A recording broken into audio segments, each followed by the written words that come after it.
Depuis 2 ans, j'ai été la première à reprocher la concentration des indices US ou à les critiquer tout court, mais là, je vais vous raconter une histoire.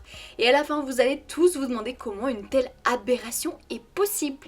Comment le marché financier le plus sophistiqué, le plus analysé, le plus surveillé de toute l'histoire de l'humanité peut commettre une erreur aussi flagrante, aussi insultante pour la logique la plus élémentaire.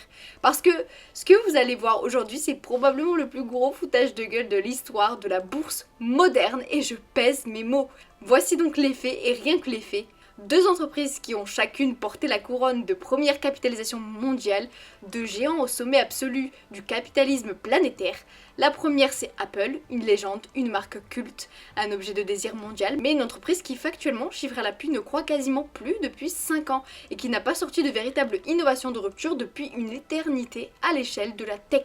Et la seconde, c'est Nvidia, une entreprise dont les bénéfices ont explosé de plusieurs centaines de pourcents en quelques années, qui construit brique par brique l'infrastructure de l'intelligence artificielle mondiale, une entreprise qui n'accompagne pas le futur, elle le fabrique. Et maintenant la question qui tue, laquelle des deux le marché l'a-t-il payé proportionnellement plus cher pour sa croissance réelle? La réponse va vous mettre en colère parce qu'elle défie toute logique. Alors restez jusqu'au bout parce qu'on va décortiquer ça chiffre par chiffre, ratio par ratio, sur le court, le moyen et le long terme, pas d'opinion, pas de fanboy, juste les mathématiques froides, brutales, implacables et la valorisation. Et croyez-moi, à la fin de cette vidéo, vous ne regarderez plus jamais une valeur refuge de la même manière. Reprenons depuis le début. Pour comprendre l'ampleur de l'anomalie, il faut comprendre que ces deux entreprises ne sont pas des entreprises lambda, ce sont des rois. Toutes les deux ont occupé à un moment la place de numéro 1 mondial en termes de capitalisation boursière, le trône absolu.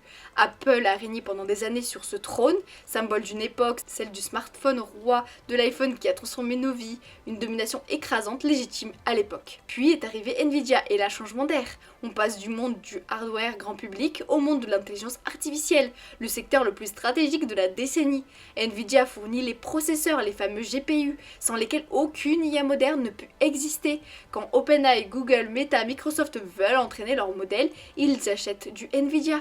Tous, sans exception. Voilà le décor, d'un côté un roi vieillissant qui vit sur sa rente, de l'autre un roi conquérant en pleine ascension. Et pourtant vous allez le voir, c'est le roi vieillissant que le marché chérit le plus cher. Et c'est ça l'absurdité que je vais vous démontrer mathématiquement aujourd'hui. Commençons par le nerf de la guerre, la croissance, parce qu'en bourse, vous n'achetez pas un passé, vous achetez un futur.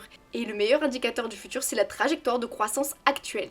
Regardons les chiffres officiels. Sur les dernières années, moyenne annualisée, je te laisse toutes les informations à l'écran pour que tu puisses bien décortiquer ça. Apple croît à plus 8,68% par an. Apple échoue au critère minimal de croissance, le seuil de référence pour considérer qu'une entreprise est en croissance saine. C'est 10% par an. Apple est en dessous. La première capitalisation ou presque de la planète n'atteint même pas le seuil minimal de croissance d'une entreprise de qualité. Nvidia, elle, affiche plus 66,90% par an.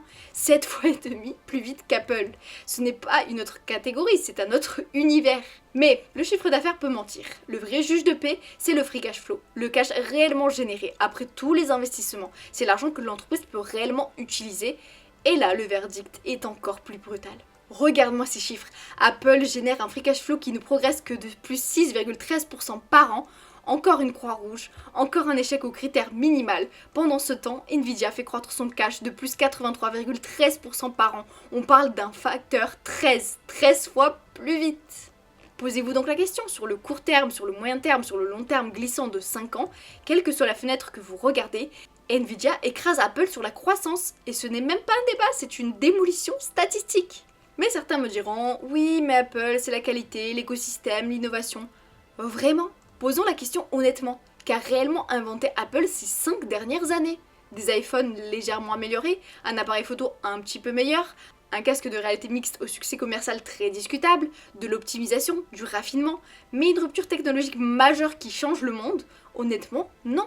Apple perfectionne ce qui existe déjà, c'est une entreprise de maintenance d'un empire, pas de conquête. Nvidia c'est l'inverse exact. Sans les GPU d'Nvidia, il n'y a pas de chat GPT, pas d'IA générative, pas de voiture autonome, pas de révolution de la recherche médicale assistée par IA. Nvidia ne vend pas un produit de confort, elle vend l'outil fondamental de la plus grande révolution technologique depuis Internet. Quand le monde entier se rue sur l'IA, tout le monde passe par la caisse d'Nvidia. Voilà la réalité crue. Apple apporte du confort, Nvidia apporte une infrastructure civilisationnelle. Et pourtant, encore une fois, c'est Apple que le marché paie plus cher relativement à sa croissance. Vous commencez à sentir l'absurdité monter, non ? Maintenant, soyons totalement honnêtes et rigoureux. Apple n'est pas une mauvaise entreprise, loin de là, et je vais vous le prouver avec ce tableau complet de qualité sur 5 ans.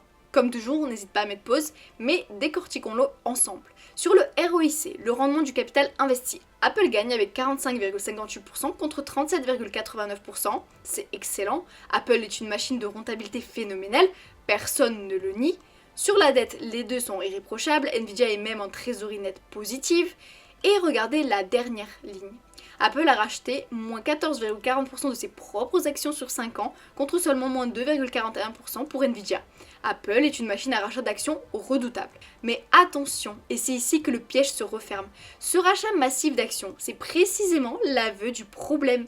Quand une entreprise ne sait plus comment faire croître son activité réelle, que fait-elle de son cash ? Elle rachète ses propres actions pour gonfler artificiellement son bénéfice par action. Mécaniquement, moins d'actions en circulation, donc plus de bénéfices par action, même sans croissance réelle de l'activité. C'est de l'ingénierie financière, c'est élégant, c'est légal, c'est même intelligent, mais ce n'est pas de la croissance. C'est l'art de faire semblant de grandir quand on stagne. Apple échoue aux deux seuls critères qui comptent vraiment, croissance du chiffre d'affaires et croissance du free cash flow, et compense par de la mécanique comptable. Nvidia, elle, n'a besoin d'aucun artifice, sa croissance est organique, brute, réelle. Et maintenant, le moment que vous attendez, la valorisation. Regarde-moi ces chiffres du 24 juin 2026. Lisez ça bien attentivement. Apple se paie 35,45 fois ses bénéfices, Nvidia se paie 30,46 fois ses bénéfices. Apple est donc plus cher en PER absolu qu'une entreprise qui croît 7 fois plus vite. Déjà c'est troublant, mais le PER seul ne suffit pas. Le vrai outil, celui qui révèle tout, c'est le PEG. Le PER divisé par la croissance. Le PEG, c'est le prix que vous payez pour chaque point de croissance. Plus il est bas, plus c'est une affaire. Apple affiche un PEG d'environ 1,22, tandis que Nvidia un PEG d'environ 0,28. Est-ce que vous réalisez ? Apple est sur ce ratio environ 4 fois plus cher que Nvidia pour ce qu'elle apporte réellement en croissance. 4 fois. Vous payez Apple 4 fois plus cher, point de croissance par point de croissance, qu'une entreprise qui domine la révolution IA. C'est ça le foutage de gueule, le marché a décidé de payer une prime de luxe à une entreprise qui stagne et un rabais à une entreprise qui explose. C'est l'inverse exact de ce que la logique financière commande. Allez, maintenant je dois être honnête avec vous parce que c'est ce qui distingue une vraie analyse d'un argumentaire de vendeur. Apple a une force colossale. La prévisibilité, un écosystème ultra fidèle des revenus de services récurrents qui monte, une stabilité à toute épreuve, un ROIC de 45,58%.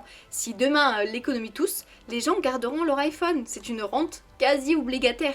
Nvidia c'est l'inverse, la cyclicité, la demande IA pourrait ralentir, la concurrence AMD, les puces maison des géants tech pourraient grignoter ses marges. Une seule mauvaise nouvelle sur le cycle IA et le titre peut corriger violemment. Cette différence de risque explique une partie de l'écart de valorisation.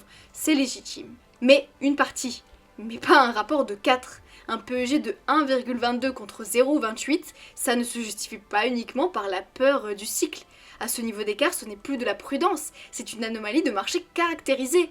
Le marché ne price pas un risque raisonnable, il price une terreur irrationnelle d'un côté et une complaisance aveugle de l'autre. Alors, qu'en pensez-vous ? Mathématiquement, au 24 juin 2026, le marché paie Apple 35 fois ses bénéfices pour une croissance du chiffre d'affaires de moins de 9% par an. Et Nvidia seulement 30 fois pour une croissance de plus 66,90% par an.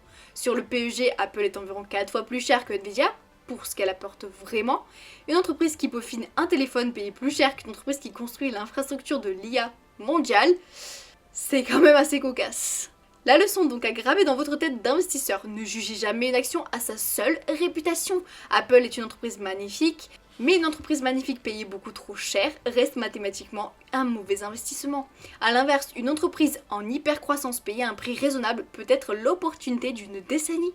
Le marché finit toujours par corriger ses absurdités les plus criantes. La seule vraie question, de quel côté serez-vous quand il ouvrira enfin les yeux ? Alors, et vous, pensez-vous qu'Apple mérite encore sa prime de valeur refuge ou est-ce le plus grand miracle de valorisation du marché actuel ?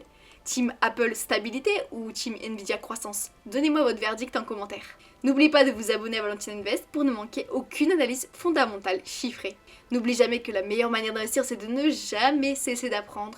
Et je vous dis à très vite.